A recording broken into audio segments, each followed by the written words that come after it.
tema yang kita kaji pada pagi hari ini, jadi kita akan mengkaji surah Al-A'raf 157 nih, memaknai kemerdekaan sejati dalam perspektif Al-Quran. Di memaknai kemerdekaan, kan sekarang kita akan melaksanakan upacara kemerdekaan Republik Indonesia ke-81. Nah, sebenarnya kemerdekaan itu sudah banyak digali oleh banyak para penceramah, para pejuang, dan di pagi hari ini kita akan mengungkap, memaknai kemerdekaan sejati dalam perspektif Al-Quran. Mari kita lihat surat Al-A'raf ayat 157 dan kita baca bersama-sama. Mudah-mudahan kita tetap dalam bimbingan lindungan Allah Subhanahu wa taala. A'udzu billahi minasy syaithanir rajim. Bismillahirrahmanirrahim.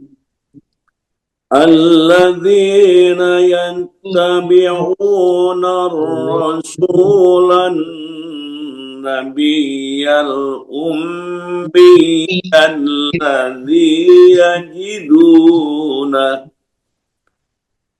الذي يجدونه مكتوبا عندهم في التوراة والإنجيل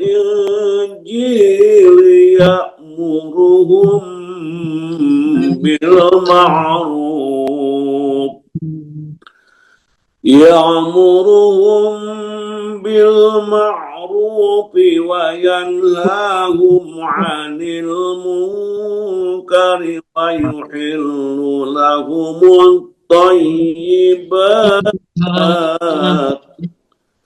ويحرم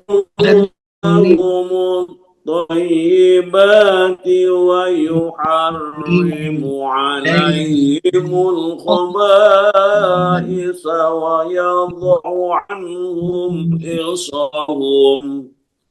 ويضع عنهم إصرهم والغلال التي كانت عليهم والذين آمنوا به وعزروه ونصروه واتبعوا النور الذي أنزل معه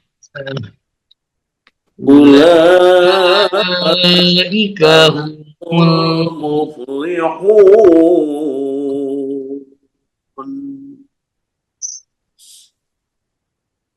Arti dari ayat yang kita baca,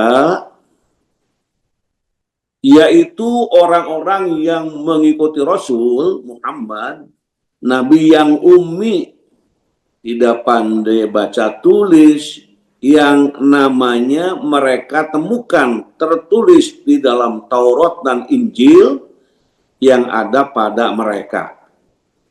Dia menyuruh mereka pada yang ma'ruf, mencegah dari yang munkar, menghalalkan segala yang baik bagi mereka, mengharamkan segala yang buruk bagi mereka, dan membebaskan beban-beban serta belenggu-belenggu yang ada pada mereka. Adapun orang-orang yang beriman kepadanya, memuliakannya, menolongnya, dan mengikuti cahaya terang yang diturunkan bersamanya, yakni bersama Al-Quran. Mereka itulah orang-orang yang beruntung. Nah, itu arti dari ayat yang kita baca. Kemudian bagaimana para penafsir memberikan tanggapan tentang ayat ini. Mari kita lihat interpretasi para mufasir. Penafsir yang pertama yang kita ungkap di tempat ini adalah tafsir Al-Baghawi. Kata Al-Baghawi, kata ummi dinisbatkan kepada umat yang ummi, yaitu orang yang masih berada dalam keadaan bagaimana ketika ia dilahirkan, tidak belajar, membaca, dan menulis. Ibnu Abbas radhiyallahu an berkata, Nabi kalian SAW adalah seorang yang ummi, tidak membaca dan tidak menghitung. Sedangkan An-Nahas mengatakan bahwa Nabi Muhammad SAW disebut ummi karena dinisbatkan kepada Makkah, Ummul Qura. Sedangkan Ato menafsirkan tentang menyuruh kepada yang ma'ruf dan mencegah yang munkar, beliau berkata yang dimaksud dengan menyuruh kepada yang ma'ruf adalah meninggalkan segala sesembahan selain Allah, memiliki akhlak yang mulia, menyambung tali silaturahmi.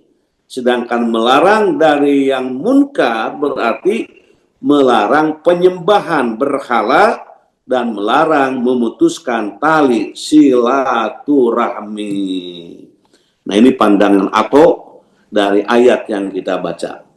Sedangkan yang lainnya akan memberikan juga pandangan konteks pembicaraan ayat ini, ini konteksnya, yaitu berkaitan dengan keadaan Bani Israel, bahwa beriman kepada Nabi Muhammad SAW merupakan syarat bagi mereka untuk memperoleh keimanan yang benar. Jadi bahwa beriman kepada Nabi Muhammad SAW merupakan syarat bagi mereka untuk memperoleh keimanan yang benar. Orang-orang yang beriman kepada beliau mengikuti ajarannya dan menaati beliau adalah orang-orang yang memperoleh rahmat Allah secara sempurna yang telah Allah tetapkan bagi mereka.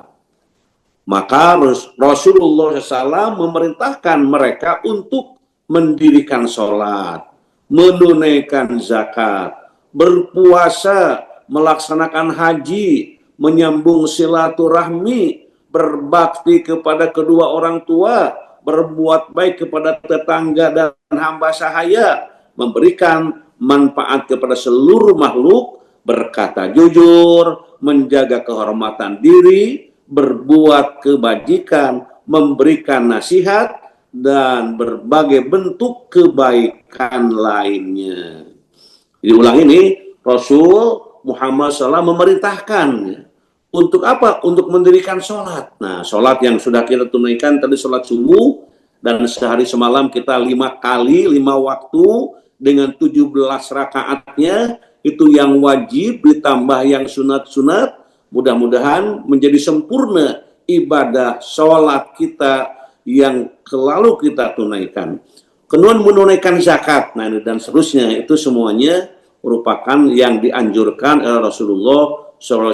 Ada beberapa poin yang menjadi bagian dari perintah Rasul kepada mereka.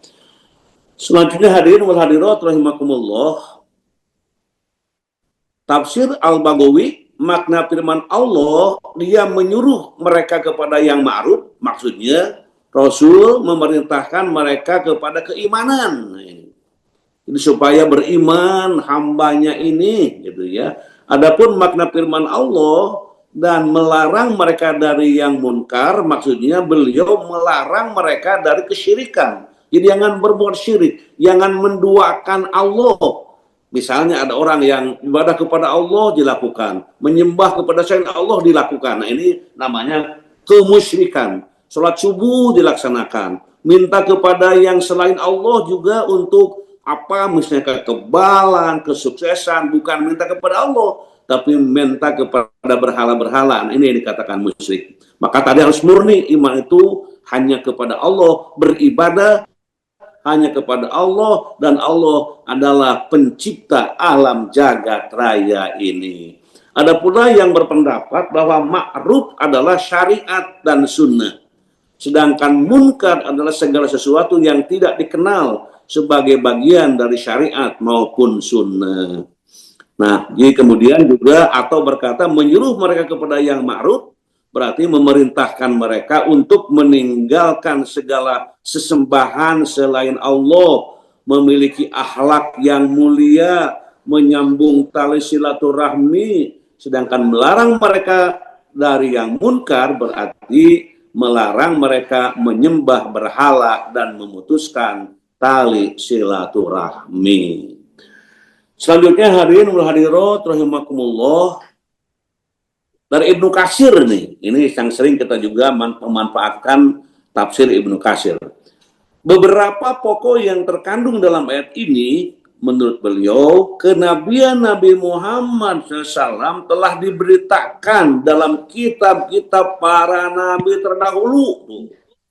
Di Taurat, di Injil sudah diinformasikan dan di kitab-kitab yang lainnya. Gitu. Sifat Nabi Muhammad SAW dikenal oleh sebagian ahli kitab, terutama para ulama yang mengetahui isi kitab mereka. Jadi ulama-ulama itu mengetahui isi kitab mereka. Rasul membawa ajaran tauhid, yaitu beribadah hanya kepada Allah. Nah ini ya, jadi tauhid itu hanya beribadah kepada Allah. Beliau memerintahkan segala bentuk kebaikan dan melarang segala bentuk kemunkaran. Syariat Nabi Muhammad SAW membawa kemudahan, kelapangan, dan menghilangkan berbagai beban berat. Jadi syariat Nabi Muhammad, ajaran yang dibawakan Nabi Muhammad untuk umatnya itu membawa kemudahan. Jadi mudah, ya, kemudian kelapangan, dan juga menghilangkan berbagai beban-beban yang berat.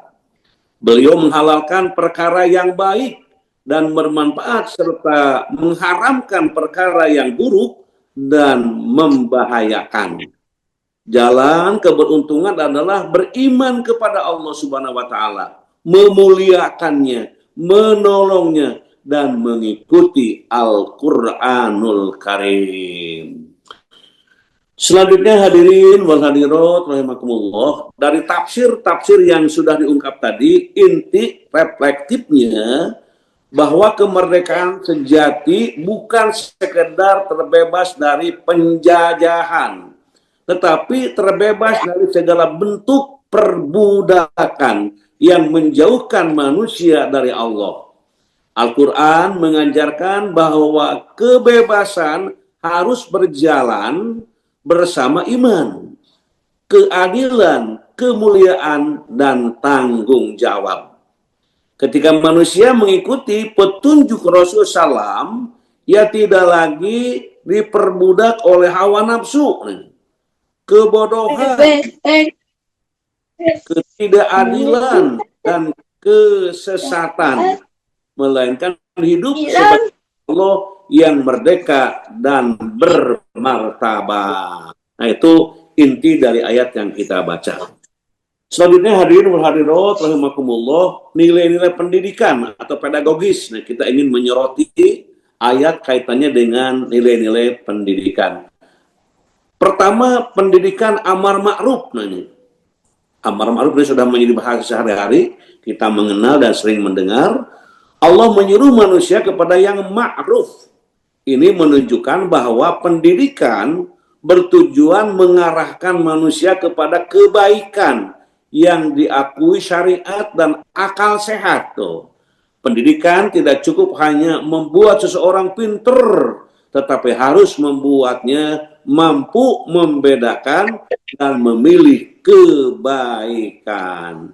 Guru dan orang tua, tentu dosen, masyarakat, tokoh, siapapun, harus membiasakan kejujuran kepada peserta didik, mengajarkan tanggung jawab, membangun kepedulian, membiasakan saling menghormati, mengajarkan disiplin, dan mendorong peserta didik melakukan kebaikan secara nyata, sehingga anak tumbuh menjadi anak manusia yang senang berbuat kebaikan. Ini buah dari upaya para pendidik di dalam nilai-nilai amar ma'ruf.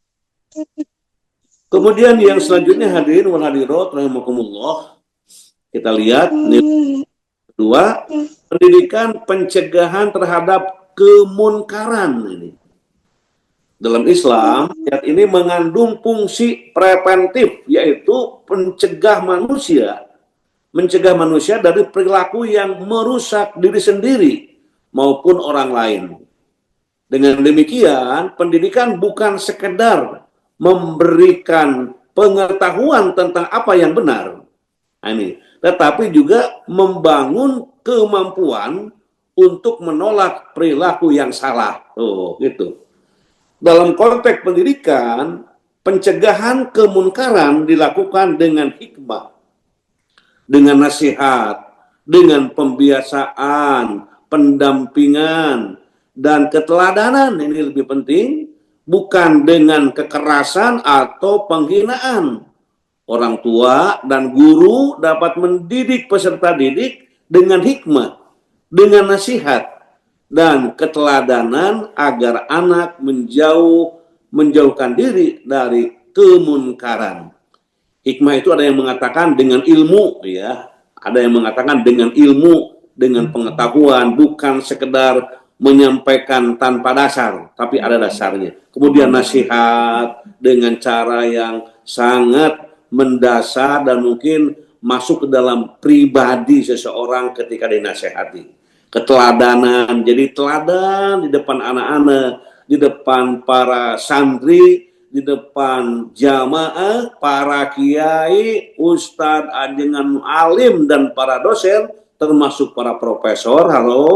Ya, kita berupaya untuk menjadi orang yang selalu menjadi teladan di hadapan anak-anak didik kita. Selanjutnya kita lihat nilai-nilai pendidikan yang ketiga, pendidikan yang membebaskan manusia dari belenggu. Ayat ini bertujuan membebaskan manusia dari belenggu yang menghalangi kemanusiaannya. Belenggu tersebut dapat dipahami dalam bentuk kebodohan, kesyirikan, taklid kepada kebatilan, hawa nafsu, akhlak tercela, ketakutan kepada selain Allah, kebiasaan buruk, dan pola pikir yang merusak. Pendidikan yang benar bukan semakin membebani manusia dengan sesuatu yang tidak perlu, tetapi menghantarkannya kepada kemerdekaan spiritual dan moral melalui penghambaan kepada Allah.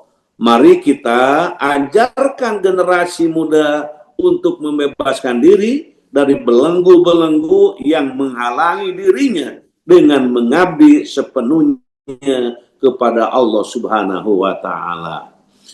Selanjutnya, hadirin wal hadirat rahimakumullah, kita lihat bagian lain, pendidikan yang mengintegrasikan pengetahuan dan perubahan perilaku. Ini ayat ini memperlihatkan rangkaian pendidikan yang sangat sistematis, yaitu mengikuti Rasul, beriman, melakukan kebaikan, meninggalkan kemunkaran, memilih yang baik, meninggalkan yang buruk, terbebas dari belenggu, mengikuti Al-Quran, memperoleh keberuntungan. Artinya, keberhasilan pendidikan tidak cukup diukur dari seberapa banyak pengetahuan yang dimiliki peserta didik, tetapi dari sejauh mana pengetahuan tersebut menghasilkan perubahan sikap dan perilaku. Anak yang dididik dengan integrasi pengetahuan dan perubahan, ya terutama perubahan perilaku yang baik, akan menjadi anak yang beruntung. Nah itu, jadi untuk melahirkan keberuntungan saya ingin mengulangi, yaitu dengan mengikuti Rasul, terus beriman, melakukan kebaikan, meninggalkan kemunkaran, memilih yang baik, meninggalkan yang buruk, terbebas dari belenggu, mengikuti Al-Quran. Maka akhirnya memperoleh keberuntungan. Selanjutnya, hadirin wal hadirat rahimakumullah, kita ingin melihat landasan teoretisnya dari kajian ini. Dalam perspektif Islam, kemerdekaan sejati, bukan sekedar terbebas dari penjajahan manusia, tetapi terbebas dari segala bentuk penghambaan kepada selain Allah, sehingga mampu hidup sesuai dengan petunjuknya. Makna kemerdekaan sejati dalam perspektif Al-Quran, yang pertama, merdeka dari penghambaan kepada selain Allah Subhanahu wa taala. Hakikat kemerdekaan pertama adalah tauhid, kemerdekaan sejati, menjadi hamba Allah dan tidak menjadi budak selain Allah, hanya kepada Allah. Sebagaimana Allah berfirman, dan kita sering mendengar ayat ini, bahkan sering juga membaca, wa ma khalaqtul jinna wal insa illa liya'budun. Tidaklah aku menciptakan jin dan manusia kecuali untuk beribadah kepadaku. Ad-Dariyat ayat 56. Selanjutnya hadirin wal hadirat rahimakumullah. Yang kedua, kemerdekaan sejati berarti manusia mampu mengembangkan fitrahnya sesuai dengan petunjuk Allah, bukan membiarkan dirinya dikuasai oleh dorongan-dorongan yang negatif. Islam memandang manusia sebagai makhluk yang memiliki fitrah, akal, kehendak, dan tanggung jawab moral. Yang dikatakan fitrah di sini adalah potensi, ya, potensi yang Allah bekalkan kepada setiap manusia yang lahir. Itu ada potensi, ada kekuatan yang perlu dikembangkan, yang perlu dibimbingkan, yang perlu dididikkan. Oleh siapa? Oleh orang tua, tentu yang pertama, paling utama di keluarga. Allah berfirman, mari kita baca pelan-pelan. Fa'akim wajhaka lid-dini hanifa fitratallahi allati fataran nasa 'alaiha la tabdila li khalqillah dzalika dinul qayyim walakinna aksaron nasi la ya'lamun. Arti dari ayat yang kita baca, maka hadapkanlah wajahmu dengan lurus kepada agama Islam, ya, menghadap Islam sesuai fitrah dari Allah yang telah menciptakan manusia menurut fitrah itu. Tidak ada perubahan pada ciptaan Allah tersebut. Itulah agama yang lurus, tetapi kebanyakan manusia tidak mengetahui. Jadi Islam memandang manusia sebagai makhluk yang memiliki fitrah, memiliki akal, kehendak, dan tanggung jawab moral. Dengan demikian, kebebasan dalam Islam selalu berkaitan dengan tanggung jawab moral atau akhlak, budi pekerti, budi prangit, sopan santun, adab, dan sebagainya. Selanjutnya hadirin wal hadirat rahimakumullah, kemerdekaan harus digunakan untuk menjaga martabat manusia, ya, bukan merendahkannya. Awas, hati-hati. Karena itu orang yang merdeka tidak boleh merendahkan orang lain. Jadi tidak boleh. Atau menindas, melakukan kekerasan, mengambil hak orang lain, memperbudak manusia secara moral, dan mengeksploitasi kelemahan orang lain. Tuh, gitu. Sebagaimana Allah berfirman, kita baca pelan-pelan, walaqad karramna bani Adam hawa walaqad karramna bani Adam wa hamalnahum fil barri wal bahri wa razaqnahum ibati wa faddalnahum ala katsirin mimman khalaqna tafdila. Arti, sesungguh kami telah memuliakan anak cucu Adam dan kami angkut mereka di daratan dan di lautan. Kami anugerahkan pula kepada mereka rizki dari yang baik-baik, dan kami lebihkan mereka di atas banyak makhluk yang kami ciptakan dengan kelebihan yang sempurna. Jadi kemerdekaan seseorang harus berjalan bersama penghormatan terhadap kemerdekaan dan martabat orang lain.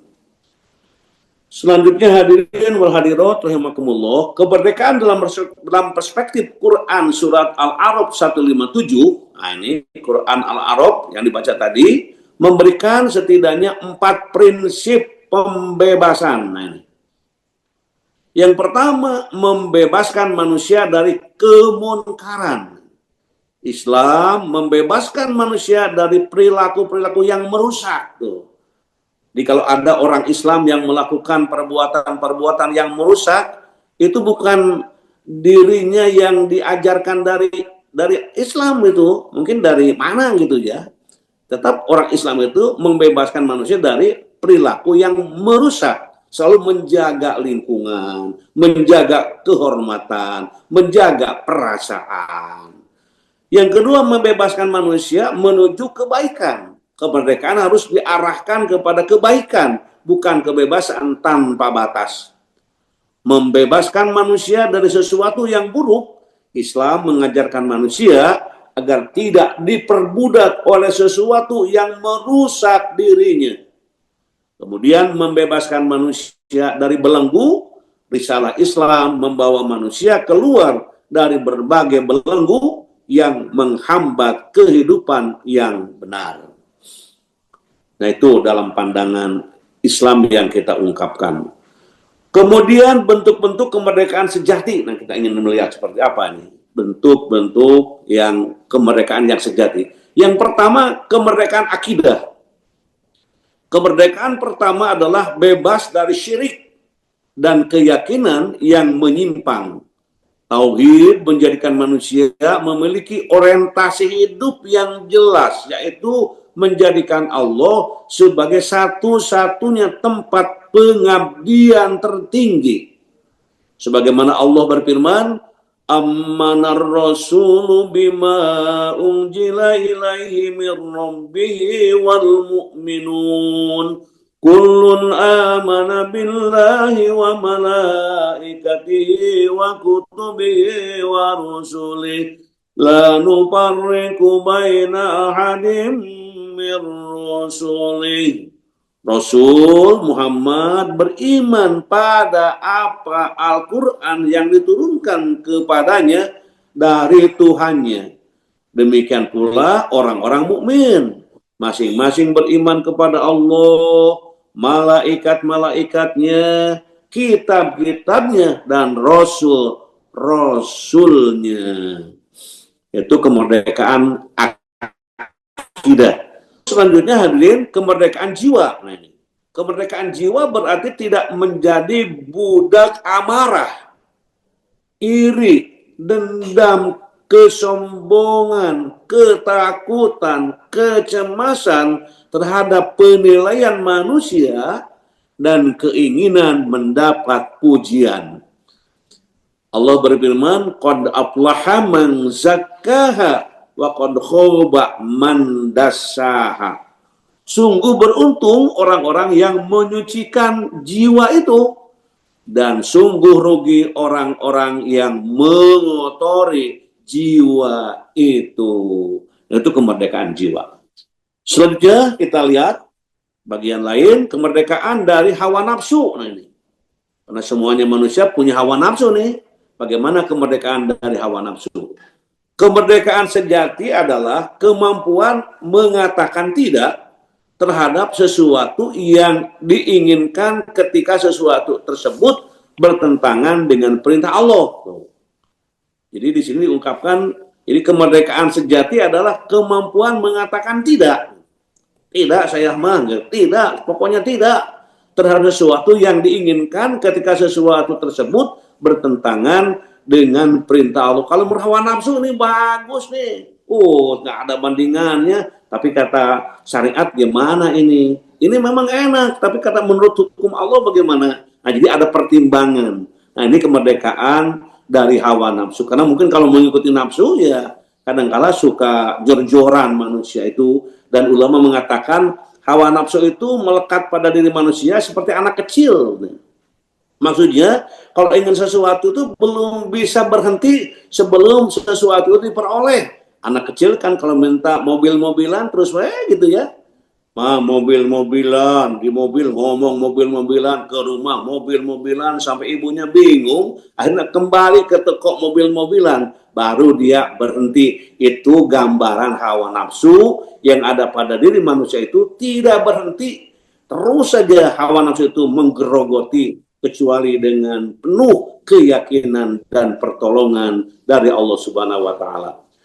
Apara'aita man ittakhadha ilahahu hawah wa adallahu Allahu ala ilmi wa khatama ala sam'i wa qalbihi wa ja'ala ala basarihi gishawah.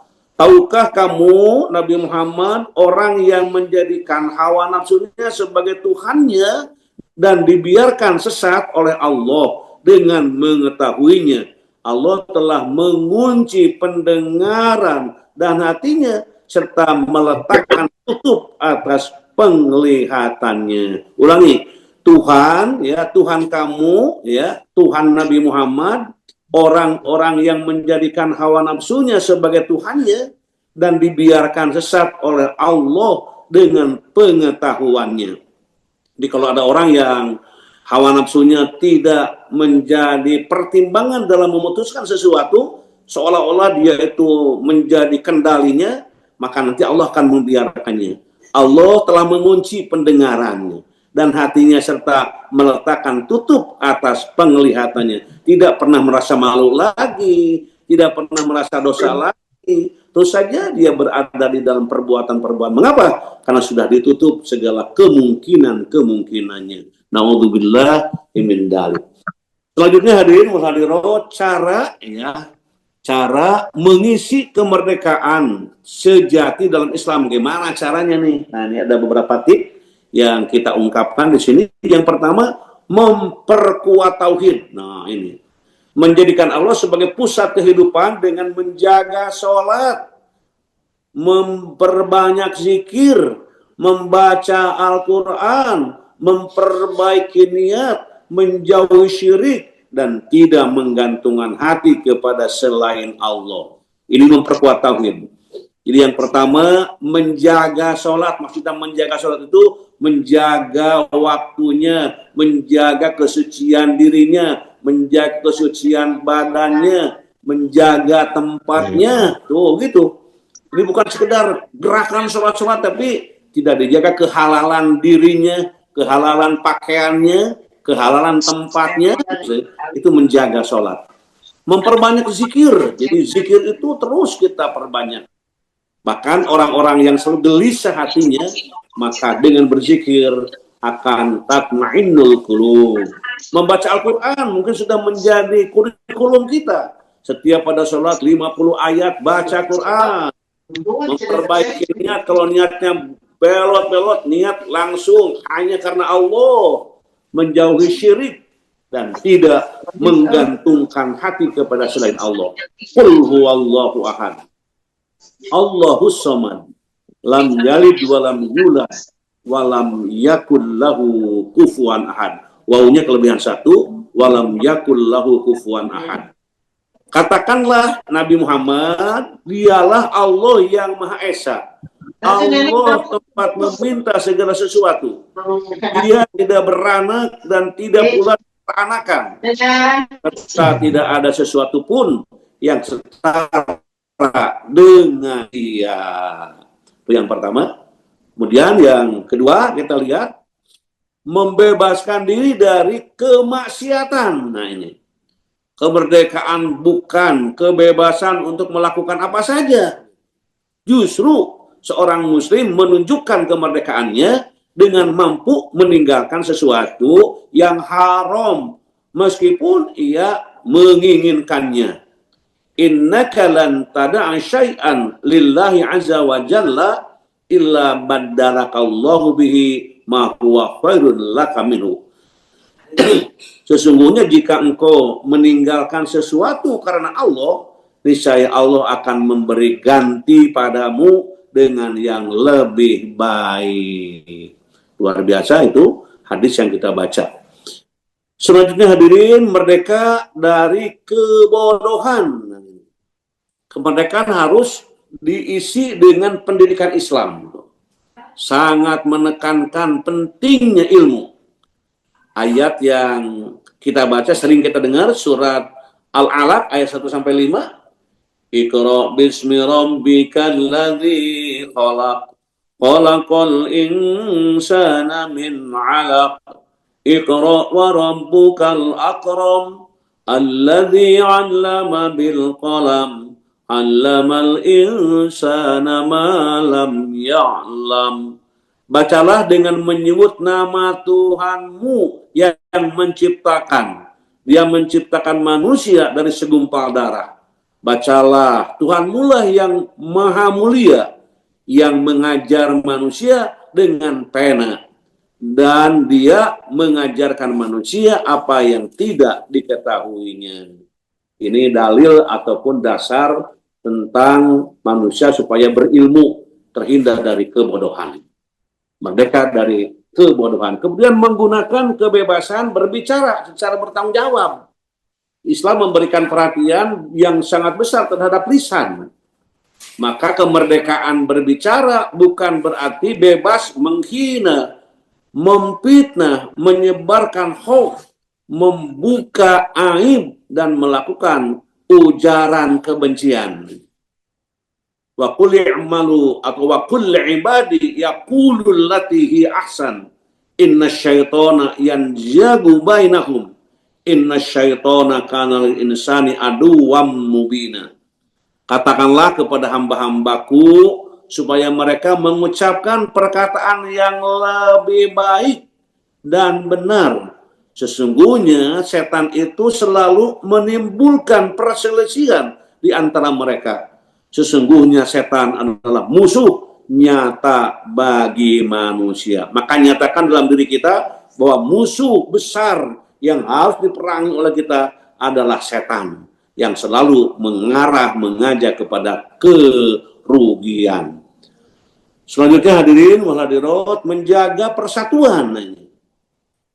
Jadi sebagaimana kemerdekaan harus menjadi momentum membangun persaudaraan, bukan memperbesar permusuhan. Awas, hati-hati bangsa Indonesia, supaya tetap bersatu. Sering kita mengatakan bersatu kita teguh, bercerai-berai kita runtuh. Ini sudah terngiang-ngiang dari dahulu. Tapi bukan hanya sekedar diucapkan, diwujudkan.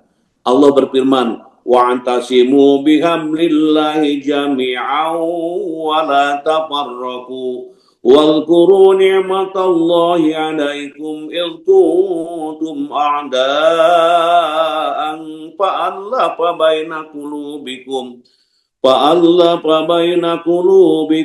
fa'asbahtum bi ni'matihi ikhwana. Berpengetahuanlah atau berpegang teguhlah, maksudnya berpegang teguhlah kamu semuanya pada tali, pada agama Allah. Janganlah bercerai-berai dan ingatlah nikmat Allah kepadamu ketika kamu dahulu bermusuhan, lalu Allah mempersatukan hatimu sehingga dengan karunia-Nya kamu menjadi bersaudara. Jadi kita bersama-sama bersaudara di dalam kehidupan sehari-hari ini. Selanjutnya hadirin wal hadirat rahimakumullah, kita sampai kepada kisah teladan ini. Kisah teladan yang kita ungkap dalam kitab Tarikh At-Tabari karya Abu Ja'far At-Tabari, diceritakan ada perwakilan dari kalangan sahabat yang memiliki keluarga di Mekah. Mereka mengkhawatirkan jika nanti akan terjadi pertumpahan darah di kota suci itu. Tragedi tersebut lazim terjadi sebagaimana terdapat sebuah ekspansi militer yang dilakukan oleh kekuatan politik tertentu. Sehingga Sa'id bin Ubadah memprediksi bahwa itu adalah hari peperangan yang kejam. Yang kejam dengan dalih akan terjadi pembersihan berhala-berhala yang ada di sekeliling Ka'bah secara radikal. ditambah dendam selama 20 tahun, perseteruan sengit yang dipantik oleh orang-orang Quraisy Makkah yang memusuhi Nabi. Kemudian Rasulullah merespon laporan tersebut dengan bijak. Dan beliau menegaskan bahwa Allah telah mendatangkan pertolongan besar kepadanya untuk tidak ada permusuhan lagi.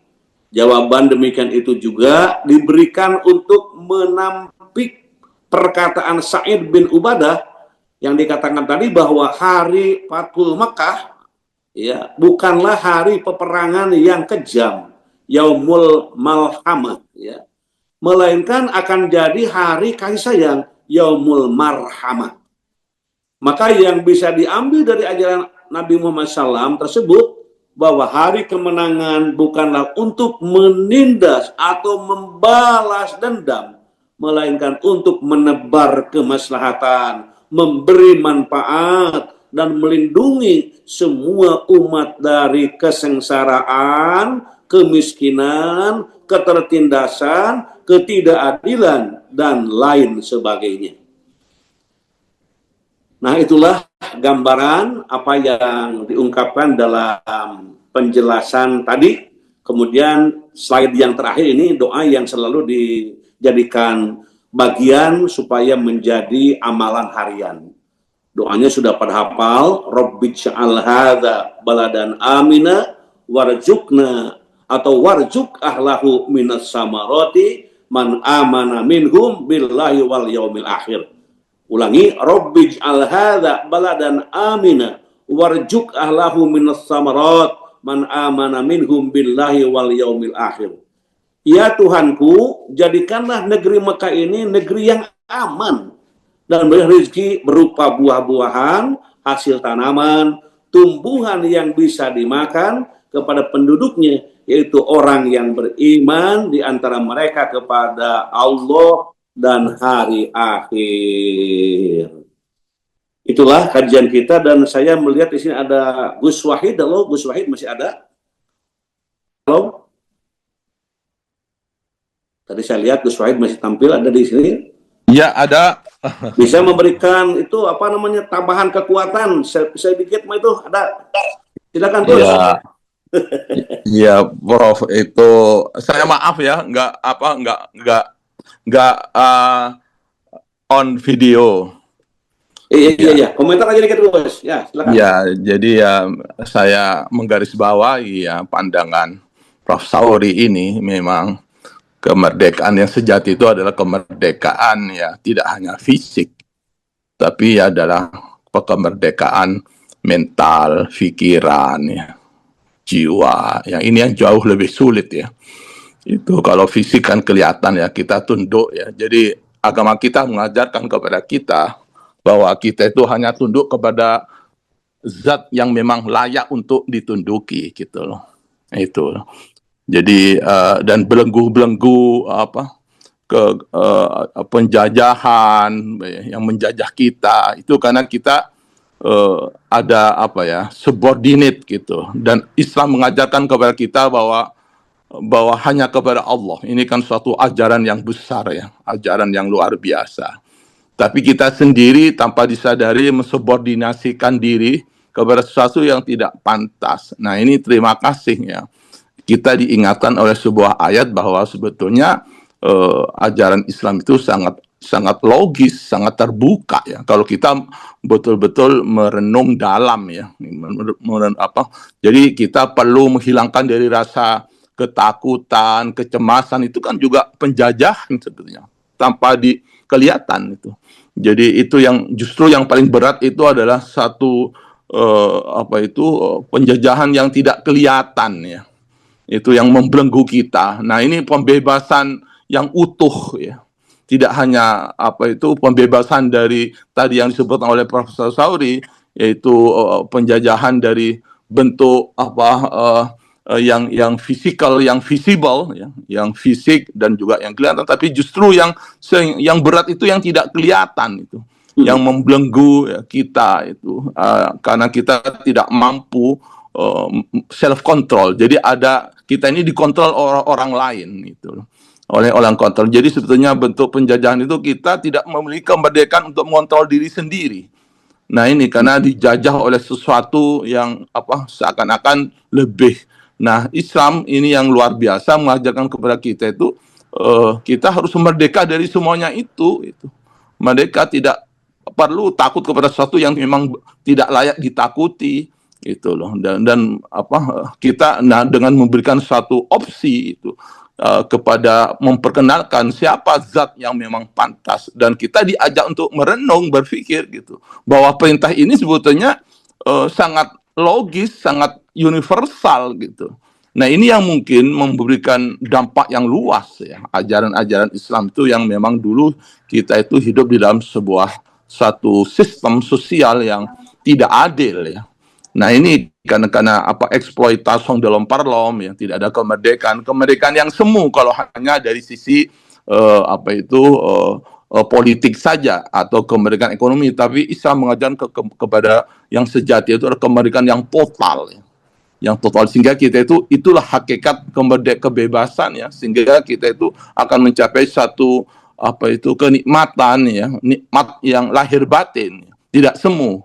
Nah ini menurut saya apa itu menginspirasi kepada kita semua dan kepada kemanusiaan kita Islam mengajarkan kepada sawasiyah kesetaraan gitu dan ini adalah suatu sistem yang siapapun orang akan apa itu menerima gitu. Ini ajaran yang luar biasa itu, yang akan menghapus segala bentuk perbudakan ya, bentuk-bentuk itu ya. Ya itu. Ini kan adalah suatu sistem alternatif yang betul-betul dari Tuhan itu yang sempurna, yang betul-betul untuk lil jami untuk semua ya. Jadi memang betul di situ terasa sekali kebenaran Islam bahwa Islam itu rahmatan lil alamin. Karena dengan sistem yang diajarkan oleh apa itu ayat tadi itu kita menjadi sadar gitu loh bahwa kita bisa jadi dari secara fisik kita itu sudah merdeka ya, secara politik ya tapi bisa jadi dalam hal-hal yang lain ya. Karena manusia itu kan multidimensi. Nah dimensi yang lain itu harus juga merdeka, harus total, terutama dari ketakutan, dari kemiskinan, dari ketertinggalan, kebodohan itu karena adalah penyebabnya itu adalah apa? Ketundukan yang tidak pada tempatnya. Dan Islam mengajarkan ketundukan itu hanya kepada Tuhan yang mutlak, yang unlimited. Yang lain itu tidak layak. Sehingga kita dengan ayat ini kita akan selalu terus-menerus melakukan suatu evaluasi apakah kita ini merdeka total atau hanya parsial gitu. Nah, bisa jadi saat ini kita baru hanya parsial. Dan untuk mewujudkan kemerdekaan total itu memang perlu satu jihad perjuangan itu ya. Karena memang apa likul derajat mimma amilu ya. Derajat kita tergantung kepada jihad ya dan sungguh kesungguhan dan kalau kita sungguh maka Allah akan menunjukkan ya apa itu ya akan tercapai. Nah, ini mungkin kemerdekaan kita itu menjadi renungan apakah kemerdekaan kita itu sudah total atau tidak gitu loh. Jangan-jangan gitu hanya parsial ini. Nah, ini dengan apa itu pengajian pagi ini ya, terima kasih Prof. Saudari mengingatkan kepada kita semua kita masih banyak PR yang harus kita perjuangkan. Kalau untuk mewujudkan kemerdekaan politik saja kita perlu kesungguhan, apalagi kemerdekaan yang betul-betul hakiki. Maka itu terus-menerus termasuk kita itu ditundukkan oleh bukan orang lain tapi juga hawa nafsu kita sendiri. Nah, ini kadang-kadang kita itu nah ini kemerdekaan apa itu perjuangan yang menurut saya tidak pernah berhenti ya. Nah, ini mudah-mudahan kita tetap waspada bahwa masih banyak PR yang besar ya, yang tanpa disadari yang kita jangan merasa cukup kita sudah merdeka, tapi sebetulnya itu kemerdekaan yang parsial, yang dangkal, dan Islam mengajarkan kemerdekaan yang total, yang betul-betul komprehensif, yaitu mengenal Tuhan, mengenal diri kita sendiri, sehingga kita itu hanya tunduk kepada sesuatu zat yang memang layak untuk ditunduki, dan kita merdeka dari sesuatu yang memang membelenggu, yang tidak pantas untuk membelenggu kita. Yang hanya membelenggu kita itu adalah Tuhan berupa perintahnya, aturannya. Perintah lain itu perlu disikapi secara proporsional. Kalau kepada Tuhan itu adalah mutlak. Tidak boleh ada ketundukan yang melebihi dari ketundukan kepada Tuhan. Itu kan yang saya tangkap dari penjelasan dari Prof. Sauri. Itu aja ya Prof ya. Terima kasih Kiai Profesor Gus Wahid. Beliau adalah pimpinan kajian halakoh setiap hari Sabtu. Beliau alhamdulillah bisa berbagi ilmu, udah kita dalam bimbingan. Terima kasih yang kecil. Alhamdulillah, itulah kajian kita, dan insya Allah pada kesempatan yang lain nanti kita juga bisa mengundang yang lain untuk memberikan penguatan-penguatan dari materi yang kita sampaikan.